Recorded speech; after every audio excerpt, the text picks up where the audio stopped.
তোমার নাম কি? একটা ছোট ক্ষুদে ক্ষুদে একজন মেম্বার এসছে আমাদের কলেজে। কি নাম তোমার? কথা বলতে পারো? কি নাম?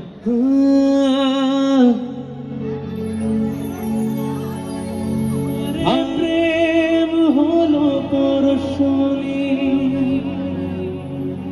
সবই যে শোনা হয়, ছুঁই যখন সোনার শকুন্তলা বুকে পেটালে। তুমি যাবে? কথার কাছে যাবে? যাবে না? এখানে থাকবে? এখানে থাকবে? দুষ্মন্ত রাজা যদি হতাম আমি, শকুন্তলাকে চিনে নিতাম আমি। আংটি থাকুক তার আঙুলে, যেতাম না কখনো যে তাকে ভুলে। আংটি থাকুক তার আঙুলে, যেতাম না কখনো যে তাকে